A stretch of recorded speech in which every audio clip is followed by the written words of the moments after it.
जो भी मैं बात कर रहा हूँ, ये मैं कोई नए शब्द नहीं बोल रहा हूँ, उन्हीं चीज़ों को दोहरा रहा हूँ क्लैरिटी से। इन छोटी छोटी वीडियोस में बना रहा हूँ। मैं दो चीज़ें बोलूँगा, चार अहम के कारक होते हैं। एक चालाकी चतुराई। चालाकी चतुराई कुछ नहीं है, सूझबूझ कहलाती है, समझ और अक्ल। ठीक है। और फिर आ जाता है पद। पद में मतलब जो भी आपके पास प्राप्त है, या जो भी आप पे विकल्प है, जो भी आप पे पूंजी कैपिटल, या जो भी आप रखते हो अपने पास, एक्वायर करते हो, जैसे काबिलियता एक्वायर करते हो या कैपेबिलिटी, आपके अंदर जो भी टैलेंट है या जो भी आप जिस चीज़ पे आप कैपेबिलिटी रख सकते हो कि हाँ मैं ये दे सकता हूँ, मेरे पे इंटेलिजेंस है, मेरे पास जुगाड़ है, मेरे पास ये पर्टिकुलर चीज़ है, या मेरे पास ज्ञान है, या मेरे पास धन है, या मेरे पास जो भी साधन है, संसाधन है, वो चीज़ पद हो गई। ठीक है। और चौथी चीज़ आती है आपकी, क्या बोलते हैं, तकनीक। तकनीक मतलब सहयोग। मुझे ट्रेड करना है, फर्स्ट ऑफली आपको हमेशा ध्यान रखना चाहिए कि ऑब्जर्वेशन हमेशा करी जाती है ऑपरेट करने के बाद। स्ट्रेटेजी समझी जाती है सामने वाले व्यक्ति से एक गुरु की तरह। पूरा नहीं सीखा जाता आपसे, कभी भी किसी चीज़ को, सीरीज़ को डेप्थ में नहीं देखा जाता, जाना नहीं जाता। थोड़ा जान गया, फिर खुद से ऑपरेट करा, खुद से चलाया। जब खुद से ढूंढोगे, खोजोगे, तब तुम्हें समझ में आएगा रियलिटी में है क्या। पर अगर वैसे देखोगे तो कभी नहीं मिलेगा। फर्स्ट ऑफ ऑल कभी भी अपनी रणनीतियाँ, स्ट्रेटजीज बतानी नहीं चाहिए। पूछो क्यों? स्ट्रेटजी जब आप किसी का योगदान करने जाते हो, देखो पहली बात तो फर्स्ट ऑफ ऑल, जब भी आप स्ट्रेटजीज बताते हो किसी को अपनी, तो स्ट्रेटजीज कभी भी बतानी नहीं चाहिए रिलेटिवली। इसलिए क्योंकि यदि आप स्ट्रेटजी बता रहे हो तो स्ट्रेटजी हमेशा एक्टिव माइंड के संग बनाई जाती है, और आप पैसिवली सुना रहे हो किसी को। पैसिव का मतलब है मैंने कहीं और सुनाई और फिर उसको उसने कहीं और अप्लाई करा। बल्कि जहाँ आप होते हो, स्ट्रेटजीज का मतलब ये स्ट्रेटेजिकल एक्ट। आप हमेशा रणनीतियाँ सुना सकते हो, स्ट्रेटेजी सुना सकते हो, स्ट्रेटेजिकल एक्ट नहीं सुना सकते। बिकॉज स्ट्रेटेजिकल एक्ट कोई टाइम से इन्वॉल्व नहीं होता। एक एग्जीक्यूटर कोई टाइम से इन्वॉल्व नहीं होता। एग्जीक्यूटर हूँ तो छोटी छोटी बातें करता हूँ फर्स्ट ऑफ ऑल, पर ये छोटी छोटी बातें बहुत महत्वपूर्ण रखती है कि भाई स्ट्रेटेजी जो होती है वो इसलिए नहीं बताई जाती क्योंकि इन्फ्लुएंस हो जाती है। इन्फ्लुएंस होने के बाद लूपहोल्स अपने आप डिस्ट्रॉय हो जाते हैं। तो इसलिए स्ट्रेटेजीज कभी भी बतानी चाहिए। आप एक्ट बताओ कि मैं यहाँ कर रहा हूँ, काम कर रहा हूँ। यदि आपको किसी को करवाना है, आप उसको सही प्लेटफॉर्म दे सकते हैं, पर करना हो सही है। फर्स्ट ऑफ ऑल हमेशा ध्यान रखो, दो स्टेट होनी चाहिए आपकी, एक लॉजिक और एक फैक्ट। फैक्ट मतलब मैं कोई नॉलेज ले रहा हूँ, लॉजिक मतलब मैं उसको ऑब्जर्व करके मैं उसको अप्लाई करने की कोशिश कर रहा हूँ, ऑपरेट कर रहा हूँ। पहले क्रिएट करो अपने दिमाग में, क्या क्रिएट करना है, मुझे ये चीज़ें जाननी है, मुझे ये चीज़ें समझनी है, मुझे ये चीज़ें फैक्ट गेन करना है। तो धीरे धीरे समझोगे तो वहाँ पे स्ट्रगलिंग आएगी आपको। बट जब आप समझ जाओगे और आप खेलने लग जाओगे, ऑपरेट करने लग जाओगे, तो स्ट्रगल बहुत चले जाता है। स्ट्रगल के बाद फिर वो कर्म बन जाता है, मतलब काम, आपका वर्क बन जाता है। स्ट्रगल के बाद वर्क बनता है। ऐसी रीडिंग के बाद लॉजिक बनता है, लर्निंग बनती है। लर्निंग क्यों? लर्निंग अपने आप से होती है, सेल्फली। जो मैंने जाना, क्या मैं उसको कहीं और कनेक्ट कर पा रहा हूँ? That is a learning. ये लर्निंग है। चालाकी का मतलब होता है हर टाइम बदलते रहना, और चतुराई का मतलब होता है चीज़ों को भाप लेना, चीज़ों को समझ लेना और चीज़ों को जान लेना। जैसे मैं किसी जगह रह रहा हूँ, मैंने उसकी नॉलेज ले ली, या उस चीज़ की जगह से मैंने समझ गया कि यहाँ रहा कैसे जाता है, तो ये मेरी चतुराई कहलाती है। चालाकी ये कहलाती है क्या मैं उसमें और बेटर बन पा रहा हूँ, क्या मैं अपने आप को बदल पा रहा हूँ, बार बार ढाल पा रहा हूँ, तो ये चालाकी कहलाती है। एक चालाक व्यक्ति पैसा कमा लेता है, एक चतुर व्यक्ति हर किसी का समाधान ढूंढ लेता है। क्यों? चतुर व्यक्ति कोई भी समाधान, कोई भी सर्कमस्टेंस, सब पता है कि जब भी हम किसी नए सर्कमस्टेंस में जाएंगे हमें कठिनाइयाँ होगी ही होगी। जब वो ढल जाता है उसमें, तो वो चतुराई कहला जाती है। चालाकी, चालाक व्यक्ति हर जगह विजय पा लेता है। मतलब क्या है, वो जब बदलता है तो कई दफ़े वो मूव ऑन ऐसा होता है कि loss loss loss loss loss loss दिखता है, पर एक टाइम जब वो राइट पाथ पे ढूंढता है तो बेटर लीड कर जाता है। ज़रूरी नहीं आप जो वर्क कर रहे हो, आप जो कर रहे हो, या आप जो सोच रहे हो, वो आपका सोचना बहुत बनाता है, आपका सोचना बहुत महत्वपूर्ण रखता है। आप क्या सोच रहे हो वो बहुत इंपॉर्टेंट रखता है, इंपॉर्टेंस रखता है। मैंने बतेरे व्यक्ति देखे हैं, मैं भी हूँ। पुअर माइंडसेट वाले होते हैं हम। पुअर माइंडसेट वाले क्या है, बस उनमें और मुझ में क्या फ़र्क है, मैं भी पुअर हूँ, वो भी पुअर है। वो पुअर माइंडसेट इसलिए है पुअर क्योंकि वो जब कोई काम कर रहे हैं, कहीं रह रहे हैं, क्या वो कर रहे हैं, तो वो मूवीज़ देखते हैं। वो अपना टाइम एक्सपेंड करने की सोचते हैं। वो सोचते जल्दी जल्दी टाइम जाए, भाई मेरे को सैलरी मिल रही है बस, ठीक है। यही उनकी रुकावट बन जाती है। हम वो पुअर माइंडसेट होता है जो चिंतन करते रहते, स्ट्रेस लेते रहते। बट हम स्ट्रेस क्या लेते हैं, कैसे नए अपने आप को बदले, कैसे अपने आप को मॉडिफाई करें, कैसे ग्रोथ करें। तो 1 दिन, 2 दिन, 3 दिन, 4 दिन, 5 दिन, 6 दिन, 7 दिन, 8 दिन, तो ये हमारी प्रैक्टिस ऑटोमेटिकली एक प्रोजेक्ट की तरह होती है जो हम अपने आप सेल्फली कर रहे होते हैं। धीरे धीरे धीरे धीरे धीरे हमें चीज़ें समझना आने लग जाती है। ये बहुत महत्वपूर्ण बात है। दुनिया भाग जाती है चीज़ों से, दुनिया रहकर भी भाग जाती है और हम भाग कर चीज़ें बना लेते हैं। दोनों ही भाग रहे हैं। वो जिस समय को बिताने की सोच रहा है, हम उस समय को यूटिलाइज कर रहे हैं चिंतन कर करके, और हम उस स्थान को बदलने की सोच रहे हैं। तो डायमेंशनली दो चीज़ें बदलती रहती है, या तो तंत्र बदलेगा या नियति बदलेगी। नियति जो हम बदलते रहते हैं, नियति क्या है, हमारे विचार हर पल बदलते रहते हैं, और उनकी नियति फिक्स है कि वो वहीं रहेंगे, बस उनका तंत्र बदलता रहेगा बार बार। सॉरी, मैंने उल्टा बोल दिया। तंत्र मतलब स्थान और नियति मतलब समय। समय वो भगाए जा रहे हैं, समय से भाग रहे हैं, पर उनका स्थान स्थिर रहता रहेगा। हम स्थानों से भागते हैं पर हमारा समय स्थिर रहता है। स्थिर का मतलब है हम हर समय प्रोडक्टिव बने रहते हैं। That is the point. पहले भी बताया था मैंने, 4 स्टेट्स को कंप्लीटली कर लो, आप कुछ भी बना सकते हो। नॉलेज जो बहुत कम पानी पड़ती है, न्यूनतम। फिर ऑब्जर्वेशन मतलब ऑपरेट करो, चीज़ों को चलाओ, भापो और चीज़ों को ऐसे देखो जैसे निष्पक्ष रूप में, तो आपको बुद्धि का निर्माण होगा। ठीक है। फिर एग्जीक्यूशन, उसे एक्ट करो, और चौथा मैनेजमेंट। ठीक है। फर्स्ट ऑफली जैसे मैंने strategical act with long term and give away amazing returns का बात करी थी, ये मतलब गैमलिंग की बात करी थी। गैमलिंग मतलब लाइफ, तो लाइफ में भी तो ये चलता है, स्ट्रेटेजीज, एक्ट और क्या बोलते हैं लॉन्ग टर्म। तो देखो स्ट्रेटेजीज क्या होगी, वो बाय करने की नीतियाँ, वो रणनीतियाँ जो हम सोच रहे हैं, हम समझ रहे हैं, हम वो मैनेजमेंट बना रहे हैं, हम क्या बोलते हैं जो भी हम चीज़ें रच रहे हैं, वो स्ट्रेटेजीज होगा। हमारी इंटेलिजेंस स्ट्रेटेजीज बनाती है। ठीक है। एक्ट क्या होगा, वो एग्जीक्यूशन हो गया कि हम काम कर रहे हैं, वर्क कर रहे हैं, प्रोडक्टिविटी कर रहे हैं, अपने आप को प्रोडक्टिव बना रहे हैं। ठीक है। जब हम प्रोडक्टिव बनाएंगे, प्रोडक्टिव कैसे बनेंगे, जब हम स्ट्रेटेजिकली एक्ट करेंगे, बेहतर तरीके से एक्ट करेंगे, अपनी गलतियों को नहीं दोहराएंगे, तो हम प्रोडक्टिव बन जाएंगे। डिसिप्लिन में गलतियाँ दोहराती है पर कंटिन्यूटी ब्रेक नहीं होती। वो कंटिन्यूटी क्या कहलाती है, डिसिप्लिन। कैसे डिसिप्लिन, एक जगह में कहते कंटिन्यूटी डिसकंटिन्यूटी बार बार होती रहती, तो या पर चल तो रही है ना, रुकी तो नहीं रही। जैसे सांसें कभी कम ज़्यादा, कभी कम ज़्यादा, कभी कम ज़्यादा, कभी ज़्यादा, पर ठहरती तो नहीं। जिस दिन ठहर के वो डिसिप्लिन रुक जाता है। तो अनुशासन का मतलब क्या है, मान लो मैं एक दिन किसी एक्सटर्नल इन्वायरमेंट के, एक्सटर्नल फैक्टर के कारण या इंटरनल फैक्टर के कारण वो चीज़ नहीं कर पाया, तो अगले दिन दोबारा मूव ऑन कर जाना, दोबारा करने लग जाना। That is the point. मैं कभी कभार अपने मिस्टेक्स स्लिपली थोड़ी सी वो कर लेता हूँ कि भाई ये चीज़ अब नहीं करनी चाहिए, वो चीज़ें ये नहीं करनी चाहिए, अभी प्रोडक्टिविटी का टाइम है, वो ठीक है, वो मेरा बदलाव का टाइम है। अभी शुरुआत में मेरे को हो सकता है मैं मिस्टेक्स की तरफ जाऊँ, फॉल्स स्टेटमेंट्स की तरफ जाऊँ, पर उन फॉल्स स्टेटमेंट के जाने के बाद मैं अपने चिंतन नहीं छोड़ूंगा, because this is my discipline कि हर दिन कुछ नया डेवलप करना है, हर चीज़। अब मैंने कही कि भी एक एग्जीक्यूटर रीड करता है, ठीक है, मैं रीड भी कर रहा हूँ, पर मैंने लर्निंग नहीं छोड़ी अपनी। लर्निंग अभी भी मैं करता हूँ, वीडियो से मैं अभी भी अपनी रिकॉर्ड करता हूँ, ताकि मैं पर कम कर रहा हूँ पर बेटरली कर रहा हूँ, ताकि मैं और चीज़ें, वरना अगर मैं ये चीज़ें छोड़ दूंगा तो फिर मैं सीखा ही क्या मैंने। तो ये फर्स्ट ऑफ ऑल यही तो सीखना होता है। जब लॉन्ग टर्म की बात आई तो उसमें पेशेंस आता है, लॉन्ग टर्म की बात आई तो होल्डिंग आती है, लॉन्ग टर्म की बात आती है तो लिमिट्स को ब्रेक करना आता है कि लिमिट्स को कैसे एक्वायर करा जाए वापस, और पावर को कैसे एक्वायर करा जाए, किसी भी तरीके को एक्यूमुलेट कैसे करा जाए, किसी भी तरीके को बदला कैसे जाए। तो बदलने के लिए वो चीज़ जो कारक चाहिए वो स्ट्रैटेजिकल एक्ट चाहिए होता है। और समय के साथ जब हम सूक्ष्म छोटी छोटी चीज़ें बदलते हैं तो पूरा ओवरऑल हमारा चीज़ वो सर्कमस्टेंस चेंज हो जाता है, और वो सर्कमस्टेंस हमें कुछ नई चीज़ें प्रदान करता है। This is a loops. हमारे हाथ में सिर्फ 3 ही चीज़ें हैं। रणनीति हमारे हाथ में, कौन सी रणनीति हम अपनाते हैं।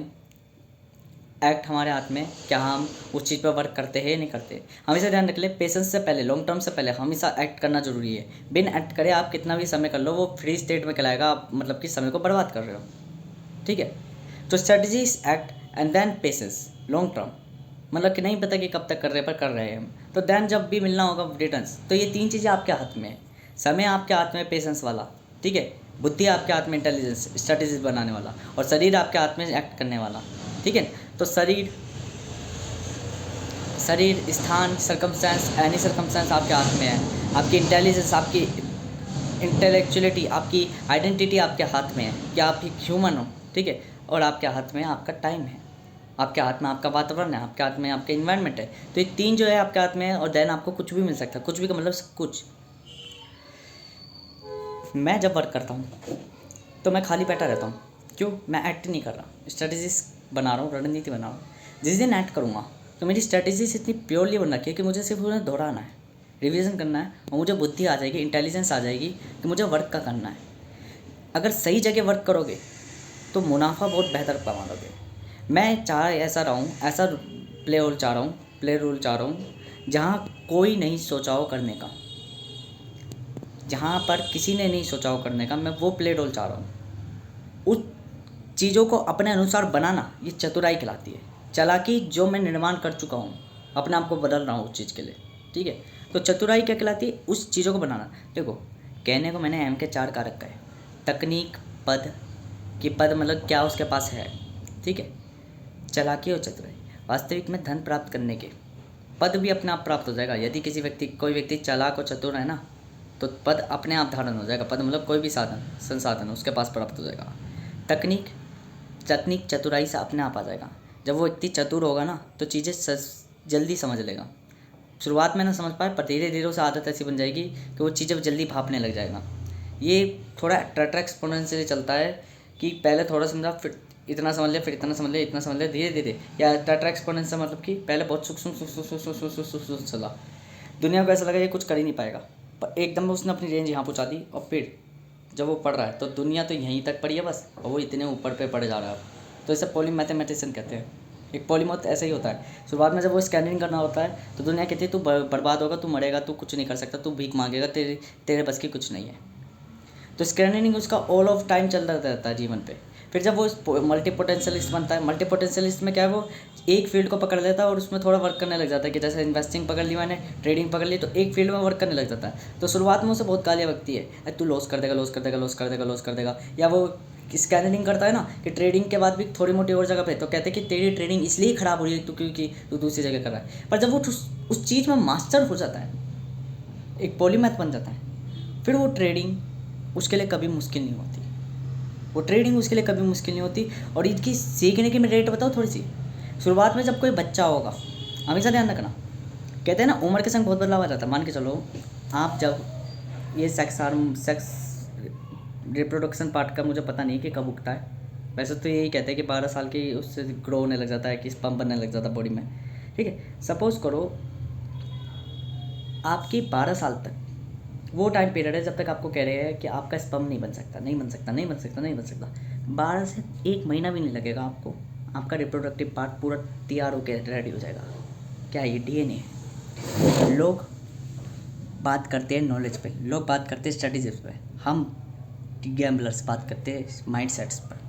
माइंडसेट मतलब शुरुआत पे कुछ नहीं पता आता कि बनेगा भी नहीं बनेगा, पर जब बन गया तो हमें पता है हमने वो बनाया है, वो चीज़ बनाई है, एक्टिव माइंड बनाया है जो किसी भी सिचुएशंस को हैंडल कर लेगा। हमने वो टूल बना दिया जो हर जगह अप्लाई होगा, यूनिवर्सल। हमने वो सिस्टम बना दिया जो कभी फेल ही नहीं हो सकता। वो बात अलग है कि अच्छा कभी सही चल रहा है, कभी बुरा गलत चल रहा है, ठीक है, तो वो तो चलाने वाले को ऊपर है कि लोग कैसे हैं। पर हमने वो सिस्टम बना दिया, जैसे लोकतंत्र, वो लोकतंत्र बना दिया जो ख़त्म नहीं होने का, कभी ख़त्म नहीं होने का। क्यों? भूखलंडों के पेट बहुत पड़ता है, तो इसलिए ख़त्म नहीं होने का कभी भी। बट ये लोगों पर निर्भर करता है, क्योंकि लोकतंत्र की एक परिभाषा ये भी है 9th क्लास की पॉलिटी में, कि लोकतंत्र वह लोगों के शासन पर बहुत निर्भर करता है। जैसे लोग वैसे शासन, बट यहाँ पे जैसे लोग वही हो जाते हैं बहुमत, अल्पसंख्यक हमेशा दबते ही दबते हैं, ठीक है। तो इसमें खामियां बता रही है लोकतंत्र की, कई सारी परिभाषा दे रखी, पढ़ रखी मैंने। तो हमें इस तरीके की मॉड्यूल्स हमने बना ली, एक्टिव एक बार बन गया तो आपको ज़्यादा टाइम नहीं लगता मास्टरी करने में। एक बार आपने उस चीज़ को अचीव कर लिया, एक बार अपने शरीर में उस चीज़ को बुला दिया कि एक बार आ जाओ बस, देन आपको ज़्यादा टाइम नहीं लगता किसी भी चीज़ को अचीव करने में। यूँ समझ लो आप वर्क करे जा रहे हो, कुछ नहीं मिल रहा, कुछ नहीं मिल रहा, कुछ नहीं मिल रहा, अब आपका टाइम पूरा हो चुका, अब आपने सारा कर्म कर लिया, अब आपको एकदम में मिलना चालू हुआ। जब मिलना चालू हुआ तो लोग कह रहे अमेजिंग, तो अमेजिंग का मतलब क्या है? जब मिल रहा है, जैसे लोग सिगरेट पीते, शुरुआत में कुछ नहीं होगा, धीरे धीरे धीरे धीरे धीरे धीरे एक दिन ऐसा आएगा कि डायरेक्ट वो हॉस्पिटल में पहुँचेगा। क्यों? उससे पहले एक दिन पहले भी नहीं लक्षण दिखे थे। क्यों? अब एकदम में 3rd स्टेज डायरेक्ट कैसे पाली उसने? वो 3rd स्टेज ऐसे पाली, लक्षण तो शुरुआत में हो गए थे, दिख गए थे, पर वो दिखे नहीं थे, दिखने लायक नहीं थे। कहते सबसे ज़्यादा जो सेंसेस होती है वो हमारी सांसें होती है, सांसों को, कानों को रोकना। देखो सबसे ज़्यादा जो सेंसेस होते हैं कान, नाक और आँख, ये जो 3 सीक्वेंस है, यूँ करके अगर आपकी आंखें बंद हो गई, सबसे पहले नाक को एक रिथम में लिया या बंद कर लिया, देन आपके कान बंद हो जाएंगे। सांसें चल रही है, आंखें बंद है, कान बंद नहीं होंगे, आवाज़ सुनाई देगी, क्योंकि ध्यान ये तीनों से लगता है, सांसों से, आँखों से और कानों से। तो हमेशा ध्यान करो, ये बहुत जटिल प्रक्रिया है। ये वातावरण चेंज करने की ताकत रखता है ये कान। वातावरण, आपका इन्वायरमेंट, आपको डिस्कनेक्ट करने की ताकत रखता है ये कान, पूरे इन्वायरमेंट, पूरी धरती से, पूरे ब्रह्मांड से, आंतरिक रूप में। और ये नेत्र भारी दृष्टि दिखाते, तो हमेशा ध्यान रखना, आपके कान सबसे पहले वर्क करेंगे। कान कैसे? आपको महसूस होने लग जाएगा, आपको समझ आने लग जाएगा, कि आपको मज़ा आने लग जाएगा उस इन्वायरमेंट में। धीरे धीरे आपकी रिथम बनने लग जाएगी वहाँ पे, एंड देन लोगों को दिखने लग जाएगा कि आपने कुछ बना लिया है। तो ये फिर उल्टे चलते हैं, ठीक है। पहले ही ऐसे होएंगे, ये बंद होगा, फिर ये बंद होगा, फिर ये बंद होगा, ठीक है ना।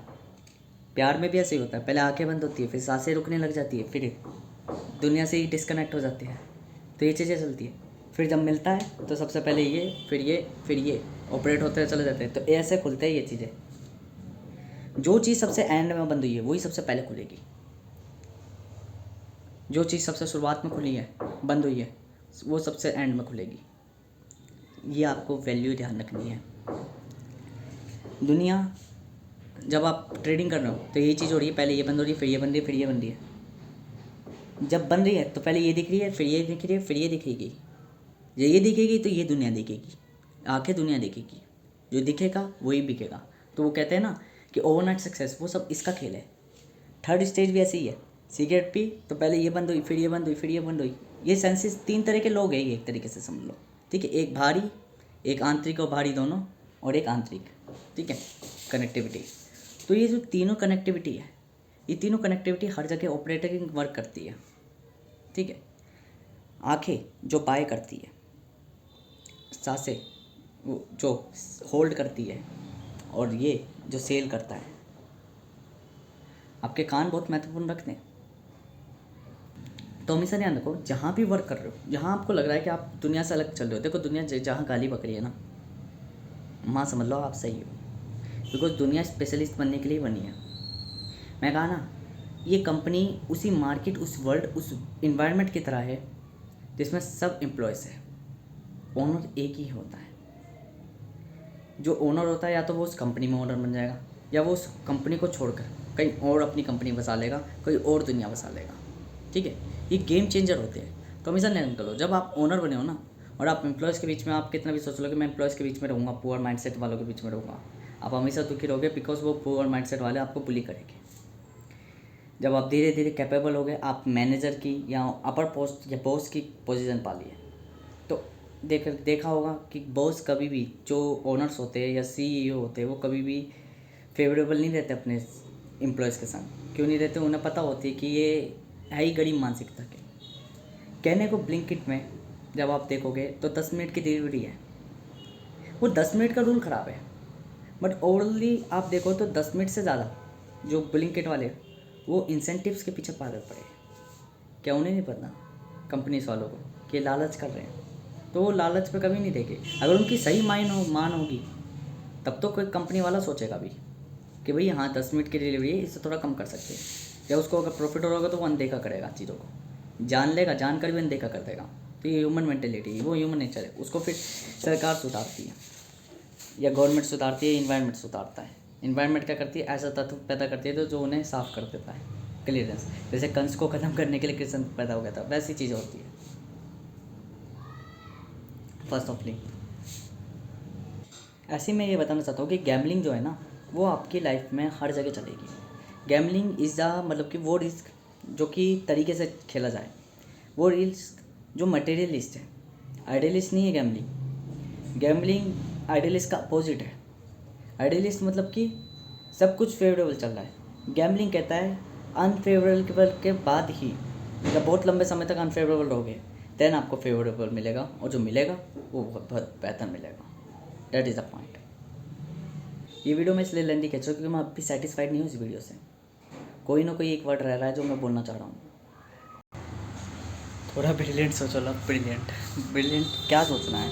देखो, फर्स्ट ऑफ ऑल आपके पास, पहले तो ये ध्यान रखो आपके पास ऐसा है क्या जो आप दे सकते हो। और सेकंड चीज़, कैपेबिलिटीज़ बहुत महत्वपूर्ण रखती है। स्ट्रैटेजीज और कैपेबिलिटीज़ बहुत महत्वपूर्ण रखती है। स्ट्रैटेजीज वो गुरु हो गए जो हर बार आपको साधन दे रहा है कैसे हैंडल करना है सिचुएशन को। और कैपेबिलिटी मतलब ये हो गया कि मैं उस चीज़ की सुन रहा हूँ, परस्यू कर रहा हूँ, मैं उस चीज़ पे काम कर रहा हूँ, वर्क कर रहा हूँ। तो ये जो कैपेबिलिटी होती है, ये बहुत क्षमता कि मेरे पर क्या क्षमता है कि मैं उस चीज़ को ग्रहण कर सकूँ। तो दैट इज़ द फॉर्म। इस कैपेबिलिटीज आपको बहुत चेंज करती है, स्ट्रैटेजीज भी आपको चेंज करती है, पर स्ट्रैटेजीज आप जब अप्लाई करोगे देन, वरना उसका कोई मतलब ही नहीं है फर्स्ट ऑफ ऑल। अब जैसे मेरे को देख लो, मैं ये मई की धूप में भी जाऊँ साइकिल चलाने चले जाता हूँ, धूप रिफ्लेक्ट पड़ती है, धीरे धीरे ऐसी आदत पड़ेगी कि मेरी स्किन इस तरीके के टोन झेल चुकी कि अब मेरे को कोई टैनिंग नहीं होती। अब बताओ, और दुनिया मफलर लगा लगा के, दुनिया कहती गर्मी लग रही है, मुझे गर्मी नहीं लगती। फर्स्ट ऑफ ऑल ये कैपेबिलिटी होती है, क्षमता होती है बढ़ाने की, पोटेंशियल अपना जो इन्हांस करने की है। मैंने देख लो सालों साल में रहता हूँ, एसी बिल्कुल नहीं चलाता है, सालों साल में रहता हूँ, पंखा भी अगर मुझे चलाना हुआ चला लिया, नहीं चलाना हुआ नहीं चलाया, ठीक है। सालों साल में रहता हूँ, मैं धूपों में एक्सरसाइज, भागने, जॉगिंग करने जाता हूँ, वो भी मई जून की, साइकिल चलाने। क्या है कैपेबिलिटीज है। अपने आप को उस इन्वायरमेंट में हैबिचुअल कर लो जिस इन्वायरमेंट में कोई सोच ही नहीं सकता। That is the form. बस देरी है आपको वहाँ पे पहुँचने की। देखो मैं कहूँ इन्वायरमेंट में अगर आपको कुछ भी करना है ना, आपके पास स्ट्रैटेजी से सब कुछ है, वहाँ जाके पहुँच जाओ, जो होना होगा हो जाएगा, जो होना होगा हो जाएगा। आप जब भी कुछ कल्पना बनाते हो वो बहुत कुछ बनती है। रियलिटी में जब आप वर्क करने जाते हो तो वर्क अपने आप आ जाता है, हमेशा जानने को। जब आप एग्जीक्यूट कर रहे हो ना तो एग्जीक्यूट कर दो, भूल जाओ, पैन कार्ड अपने आप आ जाएगा। ऐसे ही जब आपको नौकरी में जाना हो ना तो आप एक बार साधन करवा दो। साधन मतलब कि भाई मेरे को नौकरी में जाना है, मेरा ऐसे ऐसे करके जुगाड़ कर दो, ये मेरे ये चीज़ें ये है, मैंने ये अपनी तरफ से कंप्लीट कर लिया। अब जो आपके हाथ में नहीं है उस चीज़ को भूल जाओ। यही चीज़ हुई थी, मैंने अपने दोस्त को कह दिया भाई मुझे नौकरी पे करना है। जब मैंने कह दिया ना भाड़ में जाए, अपने पे सब कुछ रखा है, सादा अपन बिल्कुल मस्त आदमी है, ठीक है ना, क्योंकि भाई अच्छा खासा बनिया खानदान का हूँ मैं, तो रहता भाई आराम से, कमाने धमाने की कोई ज़रूरत नहीं है। 3 दिन बाद ही अपने आप कॉल आई मेरे दोस्त की, भाई यहाँ पे पिज़्ज़ा वाले में बंदा चाहिए। मतलब जब मैं काम के लिए घूम रहा तो साली प्रकृति घुमाए जा रही। और जब मैंने कहा कि नहीं चाहिए, भाड़ में जाए, अपने यहाँ काम आ गया। ये चीज़ फॉर्म बहुत रखती है, एग्जीक्यूशन एंड पेशेंस। पहले एग्जीक्यूट कर दो, जो आपके हाथ में है वो कर दो। अब जैसे मेरे हाथ में था भाई कि मैं आईडी बनवा लूँ और देन चलाऊँगा, तो मैं बार बार पेशेंस रख रहा हूँ, पेशेंस पर बार बार चिंतन करो, भूल जाओ भैया, फॉरगेट कर दो। और अब क्या करो, अपने काम पे जाओ। काम पे क्या, दुकान पे जाना, दुकान पे जाके मैं अपना दुकान पे बैठूँगा, अनफेवरेबल वर्क। दैट इज़ मेरी satisfaction of my videos in this. इस सेक्शन में जो है मेरा सेटिस्फिकेशन पॉइंट है।